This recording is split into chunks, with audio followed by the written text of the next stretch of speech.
Mr. Gandhi, welcome to Stanford. Would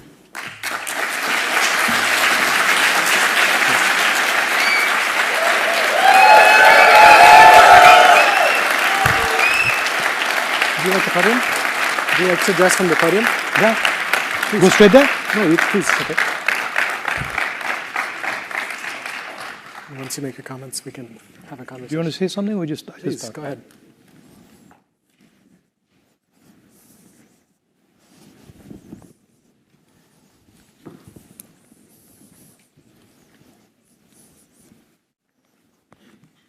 Thank you very much for giving me the opportunity to come and speak to you. I've heard a lot about your institution. I spent some time in one of your competitors. It's an honor for me to be here. I've been asked to speak about global transition and how the world is changing. And also how one should act through that change, how one should think about acting through the turbulence that is obviously going to come.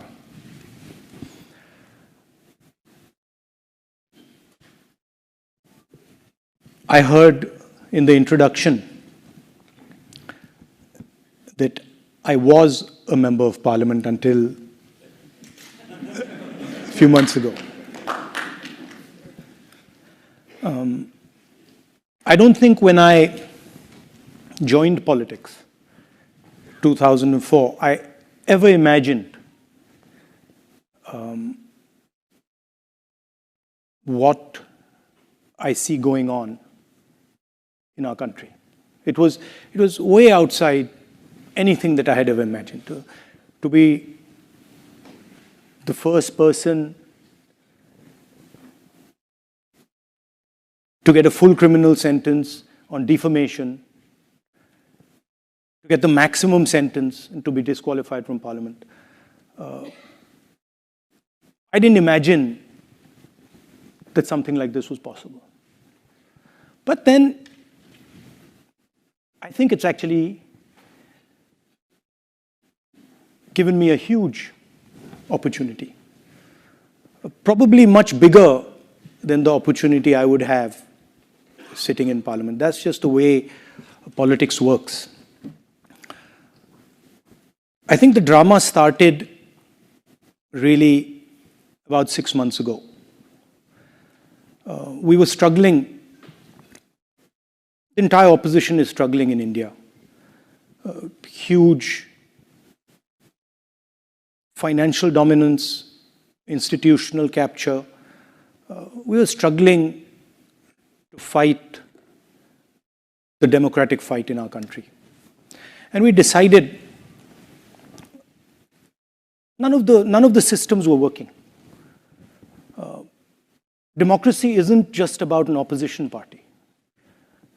It's about a set of institutions that support the opposition party. And those institutions were either captured, certainly weren't playing the role that they're supposed to play. And so we decided to do something quite strange. We just decided to walk across the country.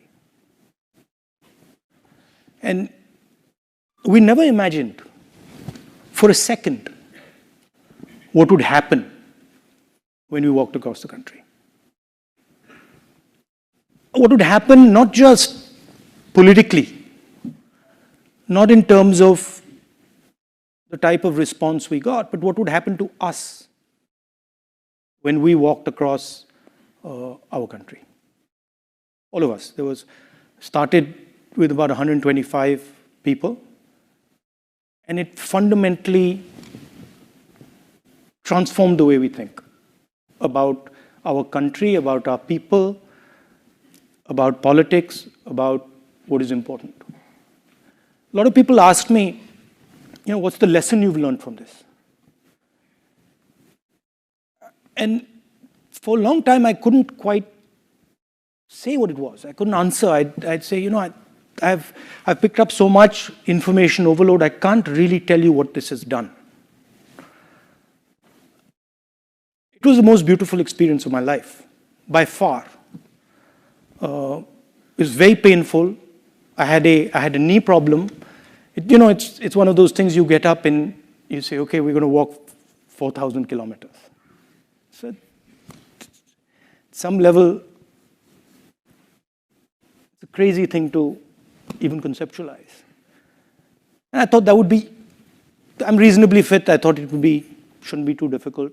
I calculated in my mind, I said, well, what's it going to be? It's going to be 25 kilometers a day. No big deal. And then I had a knee problem. And then the whole thing, the way life works, everything just transformed itself.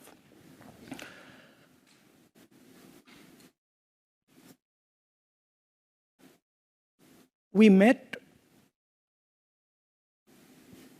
what I would best describe as the soul of our country. And very quickly, in a week, 10 days, a silence descended on us. We couldn't speak. We went from trying to explain things to people. This is why agriculture isn't working. This is how you should think about education. This is how, the healthcare system should look. This is what, we should be doing. And suddenly we all went silent.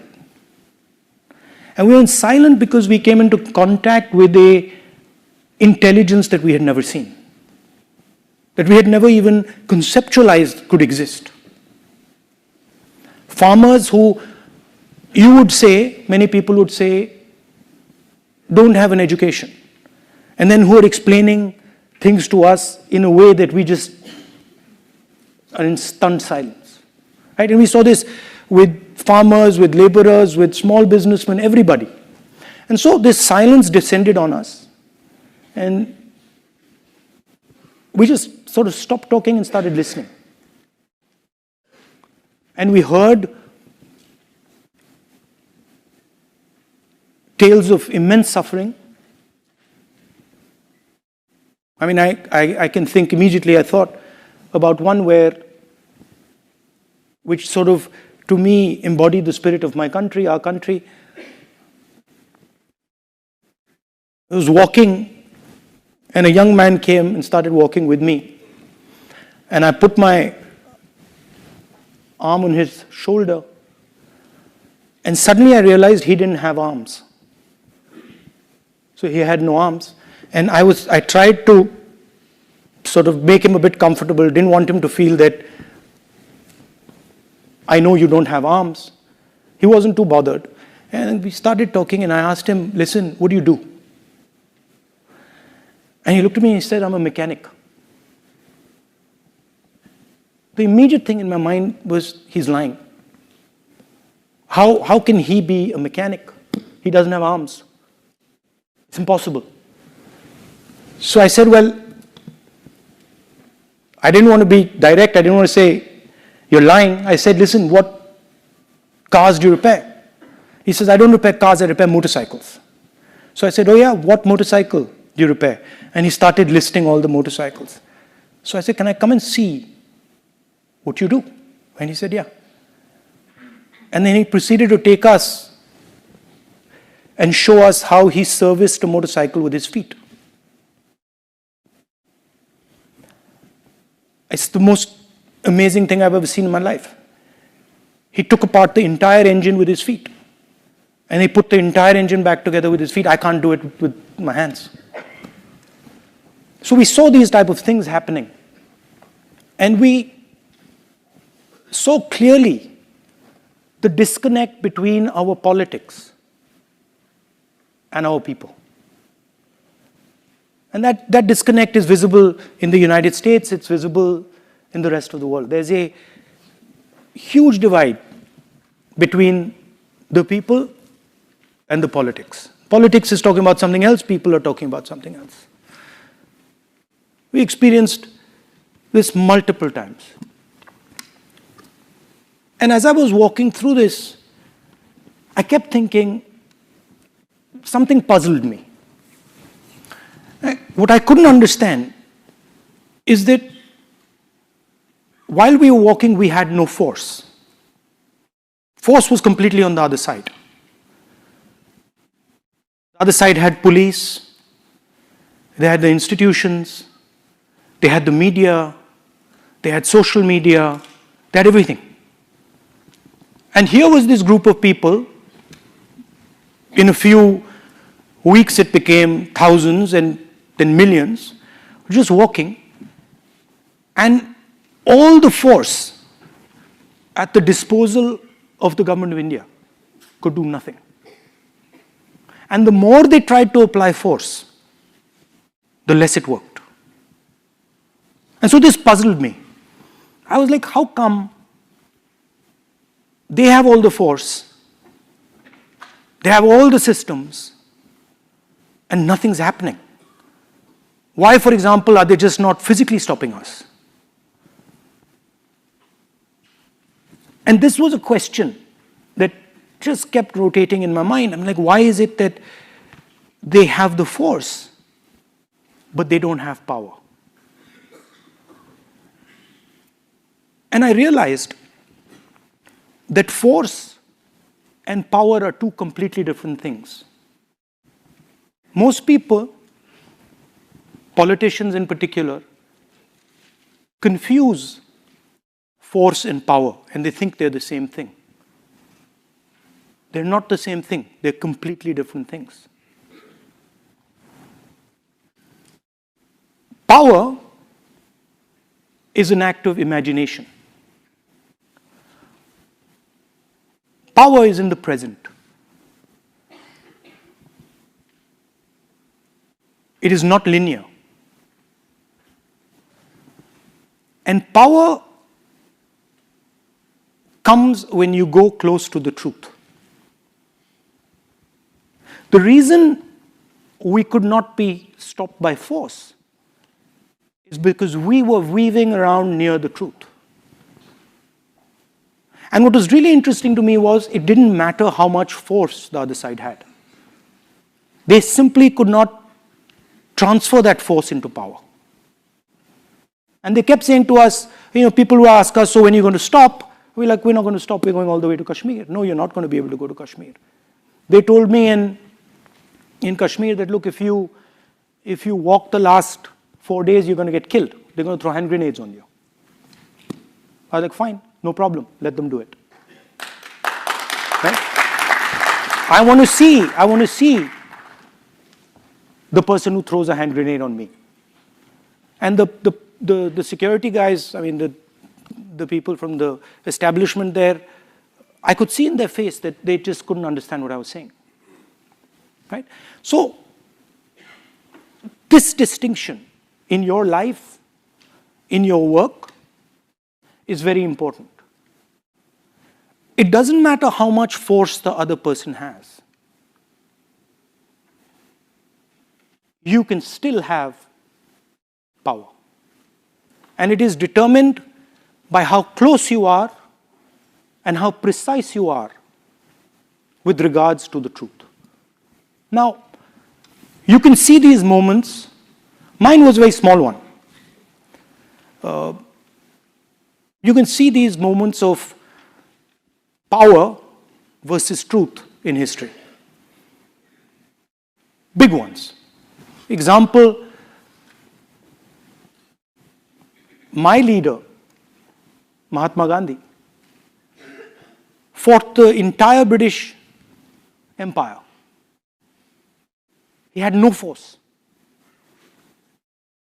They had all the force, all the structures, the army, everything. Didn't matter. Right?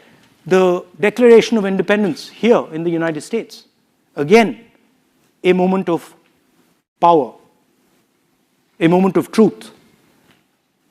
Doesn't matter how much force the other person has.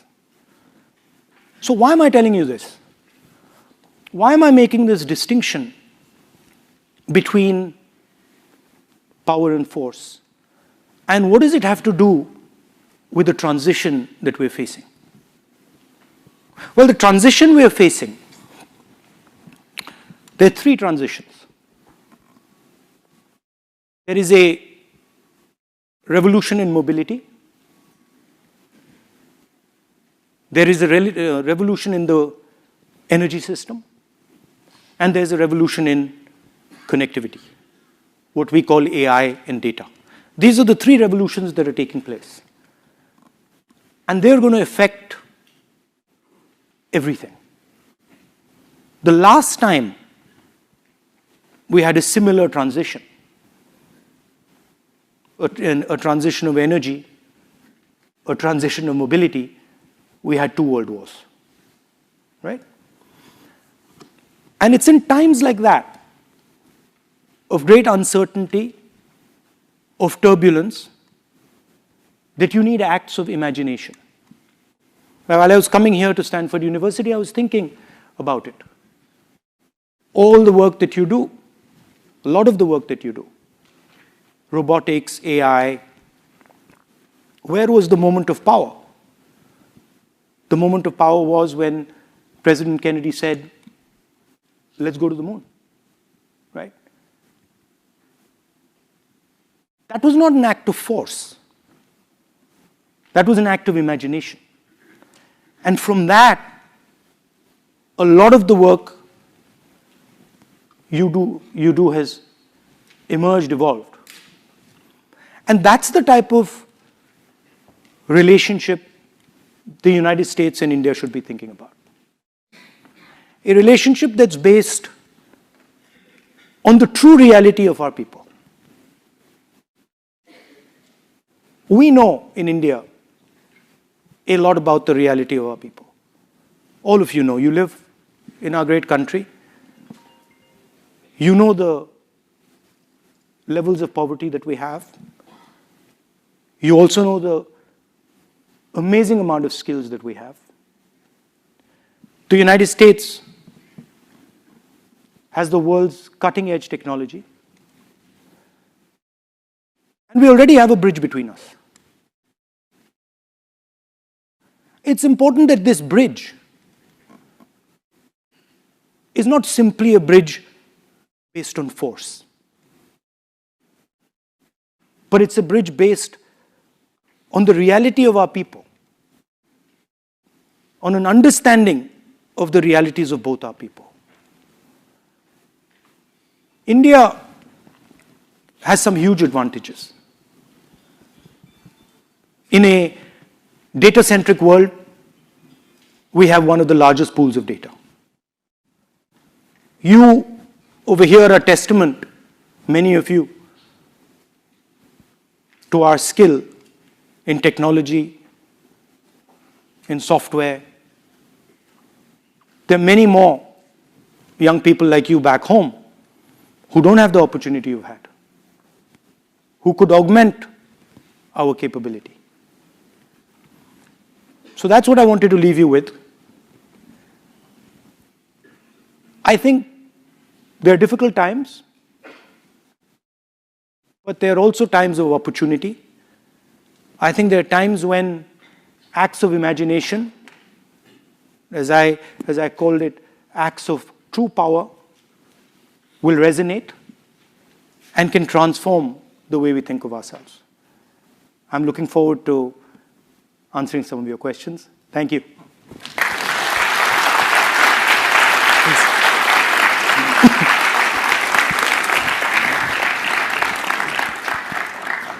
Thank you very much. Thank you for coming to Stanford.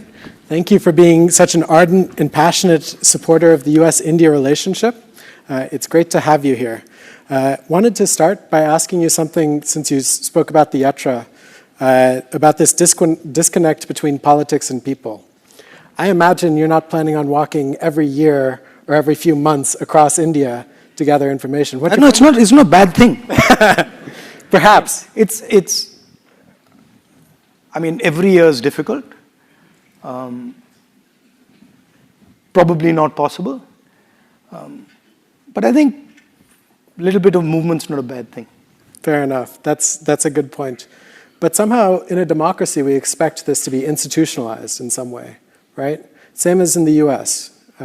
As you said, we have a disconnect, it sometimes feels like, between what our people want and what our politicians say or what our politics are all about. I think the disconnect has a lot to do with concentration of wealth and sort of the inequality in society, and also the political system not being able to catch up with the social media and the technology. So there's a little bit of lag between the political system and the technological progress. And I think democracies are struggling with that. Yeah. Even though this is a point in time where technology is supposed to be connecting us like never before, what you're saying is that these institutions, sometimes it lags a little bit behind. Yeah. I mean, the systems are not, the systems are not designed for this level of connectivity. And so I think a little bit of evolution in the systems is going to take some time, but it'll happen. Yeah. And what about social media generally? We're in the land of big tech right now. What role can technology play in trying to understand, perhaps bridge that divide, or do you think it's just fundamentally on these institutions, the governance structures? I mean, it creates an asymmetry in information. So, for example, in our case, the government has information that the opposition just doesn't have. Right? And that can be used politically. So that's one aspect of it. The second is it clusters people together and sort of creates silos where these silos have their own sort of belief structure and they're separated from other people. So paradoxically it reduces the conversation. You would think that more connectivity would simply increase the conversation. It's not necessarily the case.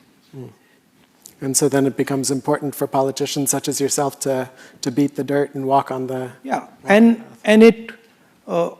it's surprising, it was very surprising to me how effective and powerful it is. Because when you do that, the social media system, the press system actually doesn't have a choice anymore. Because their attention gets captured. So even if they want to move the attention, a act like walking across the country just fixates the attention. I think I understood the sort of Gandhi's Salt March much better, because I suspect at that time also, with radio and with these technological changes, they were facing similar problems. And I think that idea of walking across the country forces people to say, okay, so what's going on there? And then the thing starts to work. That makes sense.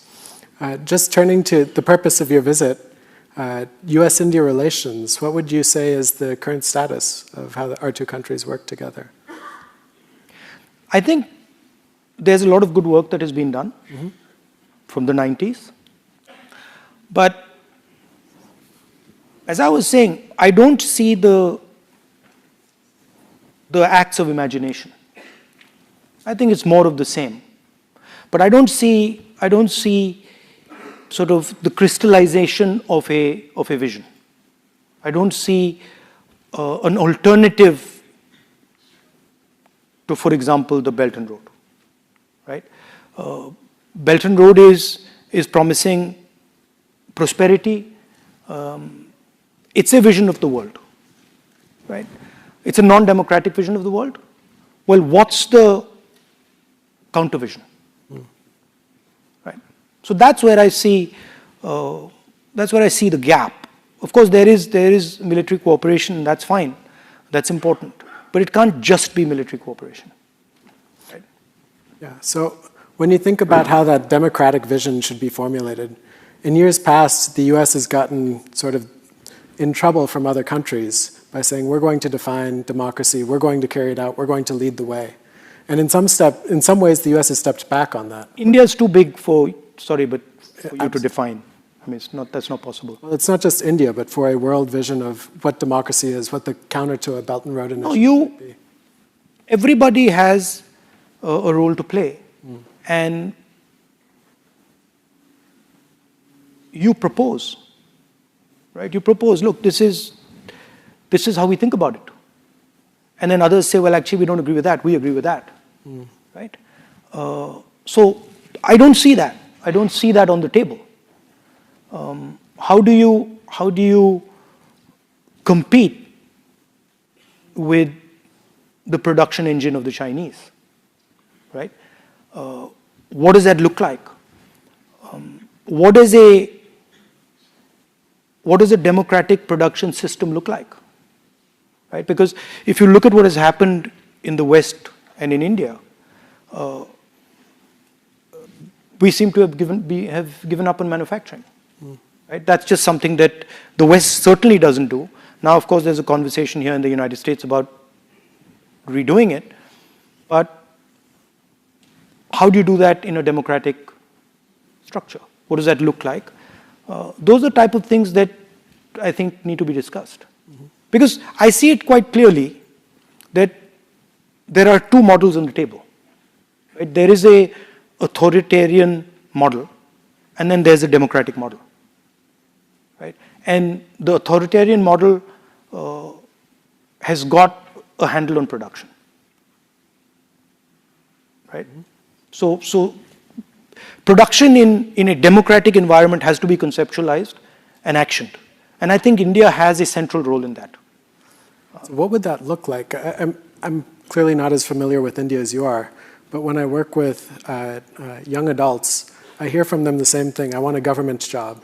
They're not saying I want to work in a factory, right? Their aspirations are in some sense misaligned to the vision of manufacturing. So that's the mindset change that has to be brought about, right? India has large number of skill clusters. In every district, there's a skill cluster, right? But we are not connecting that cluster with finance. We're not connecting that cluster with technology. We're not nurturing the ability to manufacture. By manufacturing, I don't necessarily mean massive factories the way China does. You could have small and medium factories. You could have technology-intensive factories. But at least get on with the business of production. It'll probably look very different in India than it looks in China. It'll probably be much more decentralized.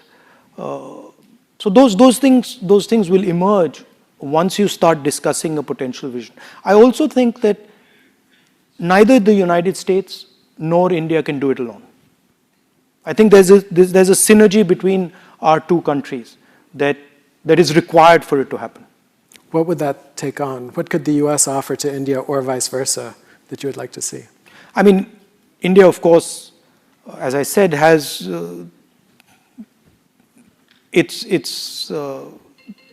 what Saudi Arabia is to oil, India is to data. Right? With China, we have the single biggest data pool on the planet. So that's a huge asset that we bring to the table. We have these youngsters who are here, and millions of them back home who understand how to manipulate that data, who understand how to conceptualize production. So we have that. We also have a population that is more than ready to work very hard. So that's what we have. So when I listen you have technology. You have Silicon Valley. So these two things need to be brought together, but it needs to be a vision, right? And you need to start actioning it. So when I hear people from the opposition party coming out here, they talk about the same sorts of things. India needs to make more in India. Manufacturing needs to take off. The US and India need to work together towards this vision. How would you say you differentiate yourself from the ruling power in this dimension? I have a completely different concept of India. I don't see India the way they do. They see India as a top-down, centralized system. I see India as multiple cultures, multiple religions, multiple languages. I see it as a decentralized system. I don't think one state should impose itself on another state. I don't think one language should be imposed on the people of India. So it's two completely different visions of India. Right? I actually don't believe that the BJP's vision of India can lead to production. Can you say why? I think because you need to decentralize power in India to produce. You won't be able to do it from Delhi. And that's probably... Like for example, you take if you want to look at success, reasonable success, manufacturing in India is Tamil Nadu, right? Completely different cultural system, completely different language, completely different history. You have to leave them alone. You have to make them comfortable. You can't let them feel that their language is threatened, their culture is threatened, and then they can do it, right? But if you are under the impression that, look, my language is being threatened, my culture is being threatened, my belief structure is being threatened, where are you going to sit there and say, let me go and get to work? You're going to be on the defensive all the time. So both in the US and in India, one of the big solutions, a top-down solution perhaps you might say, is to offer subsidies to try and encourage more manufacturing. We see this in the chip wars that are taking place right now in semiconductors. We see this in other industries as well. What's your view on that? How can that be channeled in a more decentralized fashion, I'm assuming you would say? Yeah, you could do that. I think it also has a lot to do with the way you think about finance and the way you think about banking. So if your banking system, at least in India, your banking system's very centralized, and then the top 15, 20 people have full access to the banking system, whereas small and medium businesses, people who want to set up production units, they don't have access. So you have to think about these factors if you want to actually be serious about it. But I don't think India has a choice with regards to production, because we are transitioning from a rural to an urban country, right? And we've got earlier large masses of people who are connected to the land, right? And they tended to stay with the land. Now these people are in the cities, right? And the only way to give them a livelihood is to produce. So I don't think the idea that India can just, be a service-oriented country. I don't think the scale of India allows that, and I don't think the numbers allow it. So as India urbanizes, what kinds of changes would you think that the government needs to make? I've always been struck when I go to India that the mayor of, say, some big city like Mumbai or something is a relatively powerless position. Couldn't imagine. Not relatively, completely. Right? So these are the type of things that you need to change, right? The ability to impose local taxes, right? It's a completely different system than the one we have right now. And that some of that transition will happen naturally, right? It'll automatically happen. When we were in the UPA, we conceptualized providing a safety floor. So our idea was people are moving from the rural area to the urban area. This is a difficult transition. It's unsafe, and you tend to go in and out of poverty while you're making this forward and backward movement. So we started to think about ideas like Manrega, which is guaranteed employment, right to food, etc., so that these people would be comfortable making this transition going back and forth. And the biggest idea we had was the guaranteed income idea, which was scheme called Nyaya in our last manifesto, and which we've sort of tweaked a little bit and run in Karnataka now. So I think some of those ideas, in addition to building a system of production, of manufacturing, would be required. And this journey is a very dangerous journey, and it's traumatic. So when you move from a village to Bombay or to Karnataka, don't underestimate the fear and the distress that movement, to and fro movement, causes. So you need to provide that protection. Oh, it's very hard. I was working with a rich person in the Bay Area, and he was offering $1,000 to any family that would move from a rural area to an urban area. Just couldn't figure it out in some respects. I mean, it's very daunting. And that's the United States. That's also true in the U.S. So I mean, This in is the India. United States, it's much simpler. Yep. Right? And you have much more support and protection than you have in our country.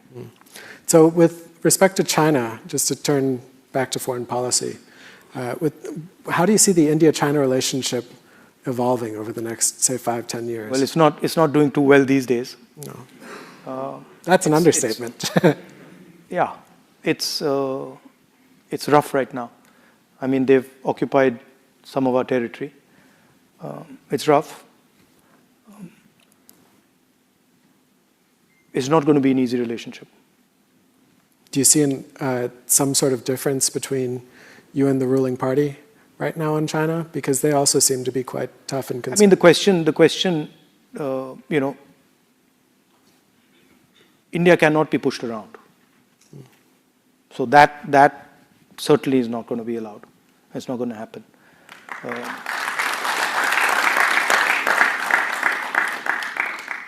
But they are our neighbor, and we have a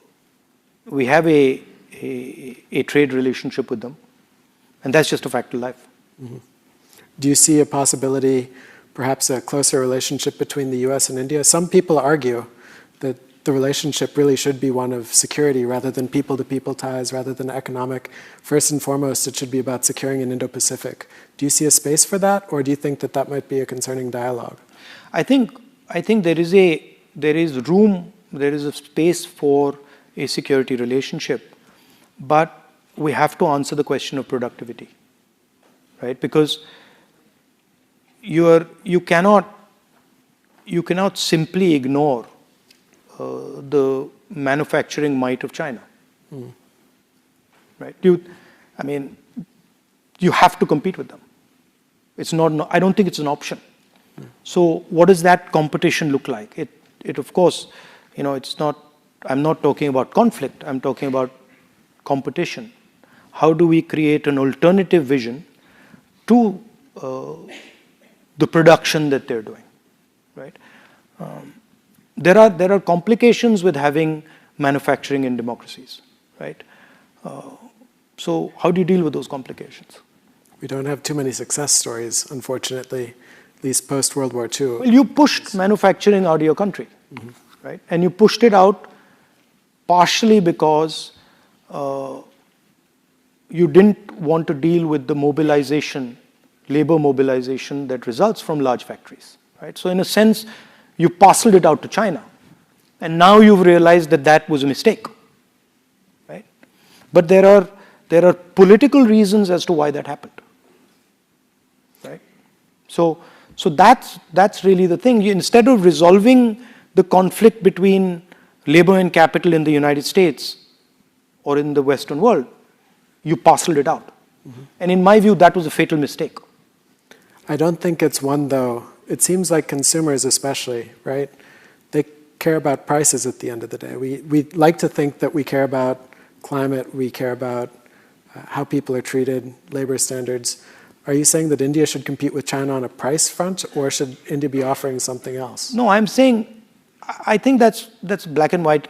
Do you compete on price or do you compete on something else? I'm saying that have a vision for manufacturing, right? Have a vision for, what's our problem? Our problem right now is that we have millions and millions of people who we simply cannot employ through services, right? You just don't have the spin-off jobs in services that you have in manufacturing. A car factory produces a whole bunch of auxiliary units, produce another set of auxiliary units. So it's an entire network where you can give many more people jobs. So this idea that, we can just ignore manufacturing and we can just run a service-based economy, you'll have huge social problems in India. You won't be able to deal with them because you'll have massive amounts of unemployed people. Which is what we're seeing Yeah. these days. Unemployment's very high. So exactly, and if you look at unemployment, it's rising. As manufacturing is dropping, unemployment is rising. Right? It's directly connected. That makes sense. It's a hard thing to do, right? It's not an easy thing to do. It's much harder, frankly, for the West to do it than for us to do it. But it's got to be done. There's certain elements of it that you will do better than us. There's certain elements of it that we will do better than you. But it's got to be done.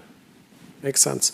In the time remaining, I've collected some questions from students. They were collected prior to your speech. I was hoping for some softball questions on the yatra.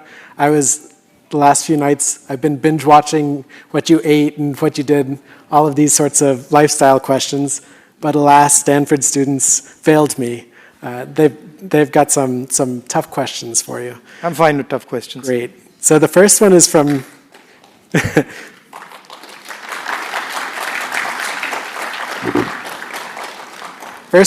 Devansh Sharma. He's a computer science class of 2024 student. He asks, do you support India's neutral stance on the Russia-Ukraine war? No, by the way, that's not a tough question. That's an easy question. Look, we have a relationship with Russia. We've had a relationship with Russia, and we have certain dependencies on Russia. So I would have a very similar stance as the government of India. I mean, it might not be popular here, but it is what it is. Look, at the end of the day, we have to also look out for our interest. But don't you see a role, I mean, if you've got your interests tied so closely to Russia, over time evolving those interests so that India can stand up on its own 2 feet to a certain extent, a little bit more? I mean, yes, but India's a big enough country whereby it generally will have relationships with other countries. It's not so small that it can just say, okay, we're just going to have a relationship with you and with nobody else. It's actually difficult for us to do. So we will always have these type of relationships. We will have better relationship with some people, evolving relationships with other people. So that balance is there. But to say that, okay, India will not have a relationship with this set of people, that's difficult for India to do. And the present government has recognized that the territorial integrity of Ukraine, it is important, and that's something, yes, especially with China on your borders, that you have to be also cognizant of. So their position is colored. It's not a black and white in the case of the government. Next question comes from Arman Sharma, bioengineering class of 2024. Over the last few years, your international presence has skyrocketed. You've delivered message at universities and clubs across the US, UK, and more. Here I'm trying to make Stanford feel special, but unfortunately we were among the last to get you. When we see struggles between the ruling party and the opposition in other democracies, we hardly ever see the opposition seeking international support outside the foreign ministry. You've gone rogue in some respects. No, right? I'm not seeking support from anybody. I'm very clear that our fight is our fight, right? And the BJP likes to twist this stuff, but no, I'm not seeking support from anybody. But there is a group of young students from India here, and I want to have a relationship with them, and I want to talk to them, right? And I think it's my right to do it. Mm-hmm. I mean, I don't understand why the Prime Minister doesn't come here and do it. Prime Minister Modi, you're welcome at Stanford anytime. We would love to have you as well. Come and have a chat, you know what I mean? We've been fortunate to have... Answer some hard questions.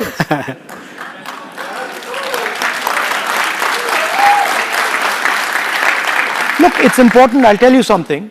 It's important for political people to put themselves in situations like this. Because it's very valuable. It makes us refine our thoughts. It makes us think about things. And, the odd question that you can't answer, so what? We're all humans. I mean, we're not gods here. So I'm more than happy to have the occasional slip up because I gain a lot. I understand what you're thinking. I understand what you're working on. So to me, it's developing a relationship with young people here. Excellent. We've had a number of BJP politicians come through, and unfortunately for us, not Prime Minister Modi yet. Let me ask one other question, and this is from Reina Bhatia, Bioengineering and International Relations student, class of 2025.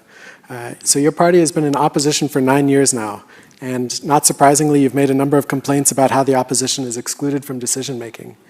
Say Congress comes back to power, what protections and rights do you think you would extend to the opposition? How would you rebuild I think our record is very clear. You can see the record of the UPA government. We didn't do any of this stuff.